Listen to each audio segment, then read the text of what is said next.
Patreon. Damn it, Bear, why did you move the tripod after you started the video?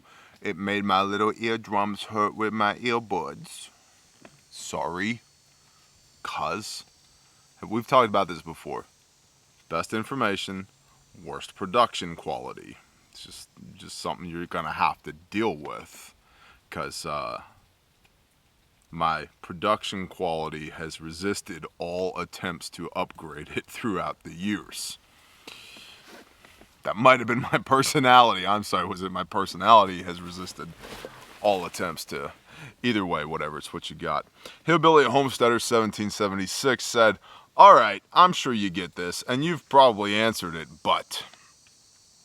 over the last 4 years, I've taken my prepping and homesteading on 1 acre, providing as... which, by the way, good... See, most people go, 1 acre. No, good job. Kicking ass on an acre. That'd be a great YouTube channel name right there. Kicking ass on an acre with Hillbilly Homesteader 1776. Today we're going to talk about composting. I've got 3 or 4 of the local HOA members right here underneath of this pile. Right? Be great. Kicking ass on an acre.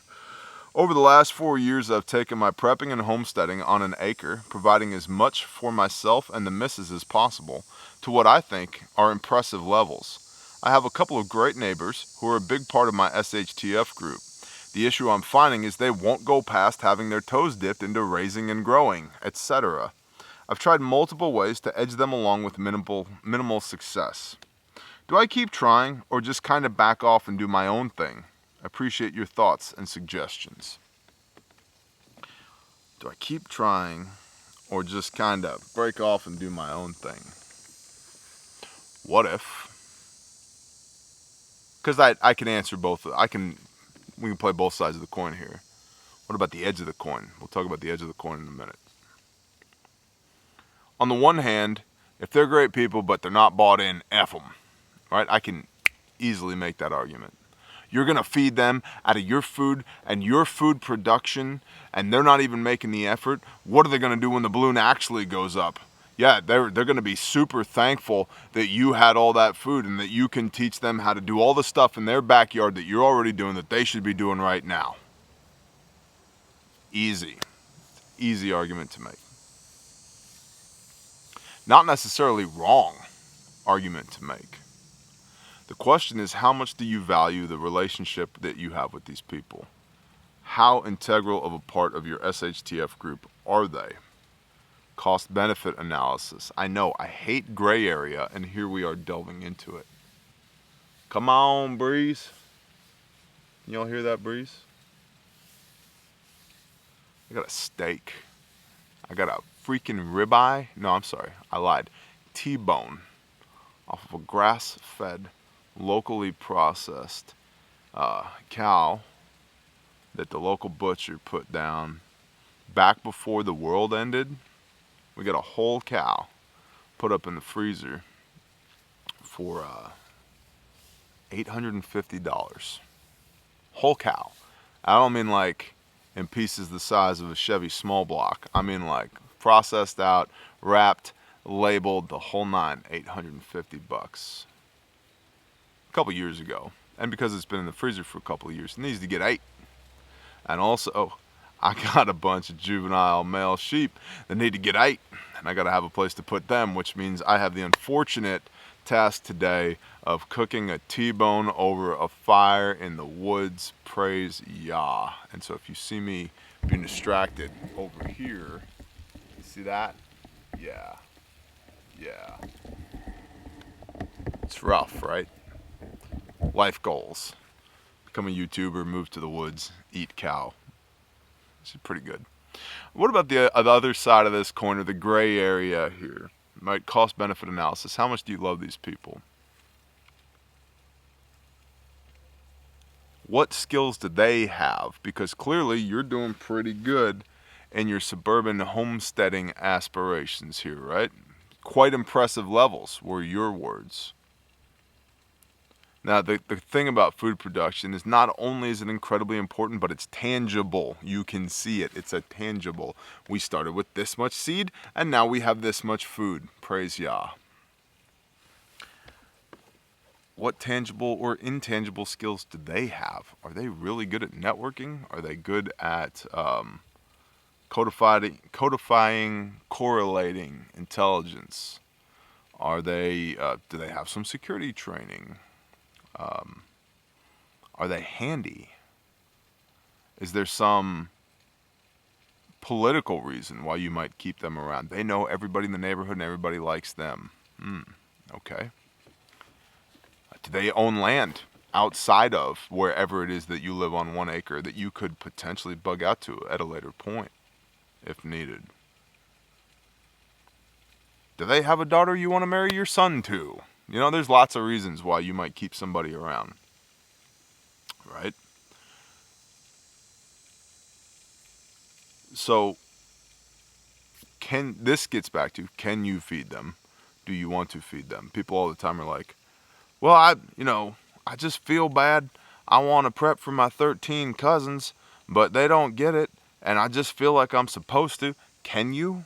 If you can, and you want to, then do it. If you can't, doesn't matter if you want to or not, you can't do it, so don't do it. If you want to prep for these people, and in this case, produce food for these people, and you can, then do that, as long as the cost-benefit analysis is such that they bring something else to the table. And the reason I'm couching it in these terms is we have lots of people at Bear Camp. We have lots of people in our tribe, the Shofarians. We're actually going to do a national set of tour dates soon, playing nothing but reggae music. It's going to be awesome. SK on tambourine, PJ lead vocals. I'll be on the drums, steel drums, Cody on guitar, sojourngear.com. It's going to be a blast. But we have lots and lots and lots of people. Not everybody is skilled in the production of food. And make no mistake, it's a skill. It is not hoe a row, throw some seeds in there, sprinkle on water and unicorns and rainbows, and dinner in 90 days. That's not how it works. It's a lot of damn work. Some people are extraordinarily good at it, and some people are terrible at it, and some people like me are just barely in the middle. We're just barely getting by, right? And so if you have enough people in your group, or the value that these people who aren't great at producing food bring to the table is great to the point that you can engage in specialization. 8 minutes just to get to this point. Can you engage in specialization? Is it critical that these people produce their own calories? The answer is probably yes, but I don't know your context. It might be no.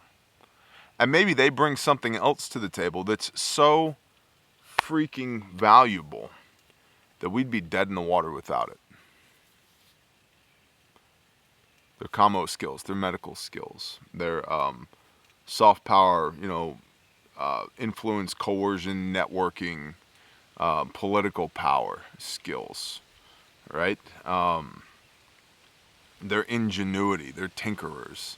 They know how to, rub two sticks together and make electrons flow to power a pump that they built to lift water out of an IBC tote by themselves, which they 3D printed, right? Like, they have skills, right? They might not be the best at growing a garden. They might not give two shits about growing a garden, but they have these other skills that make sense for you. Getting back to specialization, in the true SHTF scenario, if they have backyards that aren't being gardened, maybe right now you can encourage them to get things like raised beds and soil and hose and shovels and seeds, and it just got real plan is that you, along with a contingent from your SHTF group that are skilled at making a ton of food appear on an acre of land, work their land too. So they have the resource, they have the land, they have the arable space that you can use to produce food, but they don't have the gifting for it. Cool. This is no shit, I have ham radios I don't know how to operate. I don't have them for me. I have them for us, because I've got General Ham, super duper ISS space station, rocket drill sergeant level technician, licensed people within my tribe, within my camp. Cool. Here's a radio. Do radio stuff with it. Not my problem, their problem. But that's your radio, Bear. Is it? It's our radio. If I bought it explicitly for us, it's our radio. There's lines. Like, that's my wife. That's not our wife. That's my wife. These are my kids. That's my four-wheeler. Right? But even then, like, we have lines. Like, that's my four-wheeler, unless you need it. In which case, just ask. We'll throw it on a trailer and sure, you can borrow the four-wheeler. Whatever. Right? So they have a backyard that you can plant food in. Cool. I would have a really good plan about how you're going to plant food in it before you need it. And maybe implement as much as possible beforehand. Like, put the raised beds in. Get the irrigation set up. Get some IBC totes for rainwater collection. Get the seeds. Prep the soil. Have the tools. Get you one of those beautiful little sheds in the back corner of the yard that's got everything you need to work this piece of land right over there. Awesome. Hell, build a chicken coop, even if there's no chickens in it yet, right? Just ready to go. Cool. Then, when the balloon goes up, man, the infrastructure's already done. Hard work, with gardening, you could say the hard work is already done, but no, the hard work's just beginning. But the infrastructure portion of that planning phase to make gardening happen is already done. Now, if they don't bring something to the table that would make it so that it's not worth you assuming that responsibility for the production of food on their land, if they don't have enough specialized skills to the point where cost-benefit analysis-wise, you're not going to go burn your time to feed them on their own land, because frankly, they're just not that special. Frank conversation time. Hey man, I love you, but I'm really not happy about the fact that you're not taking this terribly seriously right now. You know that you should be, and I know it's a lot of hard work because I'm doing it too. But I'd really love it if you could get your head in the game. And I'm willing to help you as far as the implementation on this stuff, but I'm just kind of frustrated because, I thought we were in this thing together, and I'm killing it on my 1 acre, and you're not. And I really don't have the bandwidth when the freaking balloon goes up, when Russia or North Korea or Iran or anybody else is trying to put warheads on our foreheads, to come over here and plant a garden for you. And you're going to need that. So can we figure out a course of action? And then now here's where you help, right?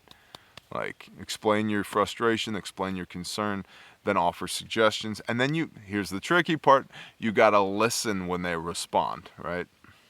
It's that conversations are not one way, right? You don't dictate orders to these people. That's the other thing. Everything's voluntary, homie. This is not the United States Marine Corps. You can't tell anybody to do anything, right? It's voluntary. And so they're going to respond. They'll have a rebuttal, and then you have to listen, actively listen when they do, and find out what their key issues are with whatever it is that you just proposed. What problems are they have? Maybe they don't like you. Maybe you think they're great, but they don't like you all that much. Or maybe they don't have the same level of belief, same level of buy-in, or they're preparing for something different than you are. You all know me, I'm planning for a systemic collapse of society across the globe, or flat pizza-shaped earth, however you choose to see it. Some people are preparing for a winter storm. Those are two very different things. Mazel tov. Whatever floats your boat, homie. But maybe they see things differently than you. Maybe they're in a different economic strata than you, and they just simply don't have the bandwidth. They don't have the resources to throw at something like that right now. What you have is a commo problem. You need to fix the commo problem. But I would have an idea of what you're going to say when you attempt to fix the commo problem, and what courses of action you would suggest if the commo problem gets fixed. How are we going to move forward from here? Yeah, and if they're so good that you are willing to facilitate for them, I'd put a plan in place. Cost-benefit analysis, figure that out now. And if they're not so good, you need to let them know that. Either way, you need to let them know it. Managing expectations, that's one of the hardest things about peopling. But when you do it, even though it's uncomfortable, it's good because now we know where we all stand. Roger? Roger that, bear. All right, cool. Good talk, everybody. Bless y'all. Shaloha.